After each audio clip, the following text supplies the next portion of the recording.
Hello, we are at the Cannes Lions Festival, a global celebration of creativity, innovation, and marketing. Welcome to Stagwell Speakers Lounge, where leaders go right from the main stage into the studio. Stagwell is a challenger network built to transform marketing and has created this experience so you can get behind the scenes view into all of the amazing content happening at Cannes. I'm Robin Fry, Chief Growth Officer of North America for Stagwell, and today we're joined by Nola Weinstein, Global Head of Culture and Experiential at Twitter.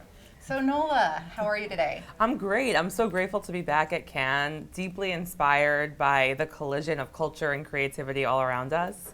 It's been a 3-year hiatus for our industry, so it feels very special to be back in person with partners like all of you. Oh, that's wonderful. We're so excited to have you today. So tell us a little bit about your background and your role at Twitter. For sure. So I've been at Twitter now almost 8 years, and it's been one of the most exciting, exhilarating, interesting, and exhausting places ever. We move at the speed of our feed. My role is currently leading brand experience and engagement, and that is all the ways our brands come to life in the physical world. Part of that includes global events and experiential marketing, so our tentpoles like Cannes Lions, but also events like Super Bowl and World Cup and award season, our company events, our culture. So what's happening on the outside should be felt on the inside. What's happening on the inside, our people who are extraordinary, diverse, passionate, brilliant folks who should also be seen and heard out in the world. And so this role is taking what's happening in the world, ensuring it's felt within our walls, making sure what's in our walls is felt within the world, and bringing the conversation to life for various audiences, like the creative community and the advertising industry here. That's wonderful. Yes, and you have some amazing experiences at Twitter and the Twitter beach here at Cannes. Sure. Experiential marketing has evolved so much in the last couple of years. And in your experience, have expectations changed around events and experiences? And what are you seeing?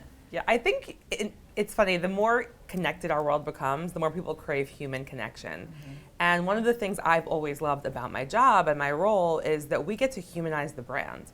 People often think of tech companies and platforms as these faceless behemoths, right? Who powers it? Robots, who is behind the scenes? And they're, again, just passionate, creative individuals with heart and humanity and humility and hustle who work so hard to bring the stories to life. And again, throughout the pandemic, many of us in our industry were forced to pivot very quickly, and events that were planned that we were used to with some level of predictability for most of our careers ceased to exist in the way we knew them, and we had to evolve. And so what was happening in the real world became virtual. Now what I'm really excited about at Twitter, Twitter and live events are hands in hands. And when live events stopped, people created their own events, co-watching TV with the world, sharing an experience of baking, right? That was all what was happening then. But Twitter in that time also stepped into live audio, and Twitter Spaces is an incredible tool that offers another forum for conversation and connection. So now we say, for many, when you're programming, you have stages, spaces, and screens. And spaces is just an incredible option, no hair and makeup necessary. Yeah. Press junkets have changed, movie premieres, you'll see talent go live on Spaces, connect with their fans. And it just really brings a richness and depth and context to the conversation that when combined with tweets, fantastic way to bring events to life. Yeah, I love that. And we're going to be putting a lot of our content on Twitter Spaces as well. Great, so I love that. So make sure so everyone, exciting. if you're not familiar with Twitter Spaces, to check it out. It's a pretty cool tool. Awesome. Web3 and the Metaverse is kind of the buzz topic, and obviously on the ground at Cannes. What are your thoughts on experiential Web3 Metaverse? It's funny because as we were sitting at home and living our lives through our screens, all I wanted was to bring people back together in person, right? At a bench for a picnic, just to sit like this with you is a gift to get off our screen. So I'm deeply focused on being back in the universe together, but as far as Web3 and how it's evolved, the conversation on Twitter is enormous. We've seen massive growth in conversation around crypto, NFTs, blockchain, et cetera. It's one of the fastest growing conversations. And the community that powers that conversation is incredibly engaged, constantly focused on what's next, iterating and building together, and creating another form of community, which again, powered heavily on Twitter Spaces, has been really wonderful to witness. And our product has evolved with the needs of our customers. We listen. So we have, for people who subscribe to Twitter Blue, they're able to verify their avatar with an NFT. And this was something the crypto community was asking for. People were stealing NFTs and using it as their avatar, as a badge of honor, or to show some status. And so now it's verified. The metadata behind it shows, no, this is, you actually own this, and you have the right to use it. And then your profile photo will be a hexagon. Additionally, last year we launched our own Twitter NFT project called the 140 Collection. It featured 7 nostalgic NFTs. We gave them to individuals as surprise and delight who replied to a tweet on Twitter. And those NFTs ended up being worth a lot of money and changed people's lives. They sold them to pay back student loans, buy homes, take care of medical bills, support parents. But it's just such a special moment where the community really celebrated and honored the recognition and feeling like we heard them and really had an exciting start. But I think in terms of experiential for me and for my team, it's really just the human connection, being together in person, sharing an experience, and ensuring that that conversation happening in the world is brought back to Twitter, much like this, and able to be discovered and shared by those who aren't here with us. I love that. I didn't really think about, NFTs for social good. I mean, and I think a lot of the buzz out there is around sneakers and, the fads of the world. So that's really awesome to hear that. Well, it's really interesting if you think about, the traditional charity auction, right? You go to an auction, you may bid on something for charity. People are now doing that, bidding on NFTs, and then the funds will go to a charity. Oh, I love that. That's really, really cool. So 2 more questions. What excites you? What are you most excited about? It's such an interesting time to be in marketing. It is. I think human-centered marketing excites me. Listening to the voices of your customers, of consumers, of the people who use your product and love it, and not starting with a message from the top, but starting with a message that comes from the consumers. And what I'm proudest of at Twitter is the way our marketing teams have always done that. Twitter is what's happening. And we got to that because that is what it has always been for the people on Twitter.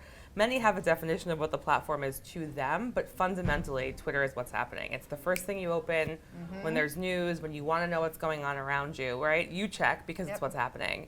And recently, one of the campaigns that we were celebrating was called Tweeted Into Existence, where we saw many famous athletes and artists and musicians who, before they achieved fame or success, manifested their hopes, dreams, and aspirations on the platform. If you can dream it, tweet it, and you never know what may be. And it was people like Issa Rae who tweeted about, one day having her show, and what a success. So really powerful. It's not just today's celebrities who did it. Remember, these were individuals who were just regular people tweeting a dream.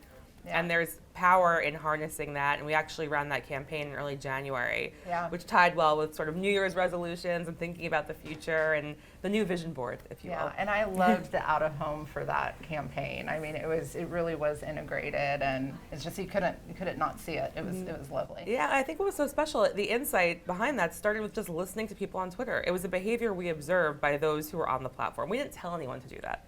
Right? They were dreaming it and tweeting it. Their manifestations did come true, and we found them. And that was just so cool to look back on and see that behavior prevails and continues to do so. Well, speaking of manifestation, we're really working to help democratize a lot of the content here at Cannes. And so for the rest of the world who couldn't come here today, what was the best career advice you've ever received? Oh my gosh, it's a great question. I think the best career advice I could actually give, if you have a specific job in your head, you will spend all of your time focused on that one thing and obsessing and feeling disappointed if you don't reach it. Most of the jobs I have had in my career and have been lucky enough to have never existed before I had them. If someone would have told me when I was a journalism student, you'd be working at a platform where communication at the time I took the job was constrained to 140 characters, I would have laughed. Like, what are you talking about? And here we are. And now new frontiers will become available to the next generation of marketers and leaders because of technology like what Web3 enables and other forums. So I would say just keep your eye on what's next. Not what was, not what's now, but what can be. Be curious. Be a student. Like, I think one of the best things about Twitter, the people on Twitter influence the influencers. They're the first to know, they're the first to share, and you can discover and discuss topics well before they hit the mainstream, which gives you a little bit edge up on the rest. That's awesome. Well, Nola, thank you so much for joining us backstage. To learn a little bit more about Stagwell and how we're transforming marketing, you can follow us on Stagwell on LinkedIn and, of course, on Twitter. Thank you so much, Robin. Great day. Thank you.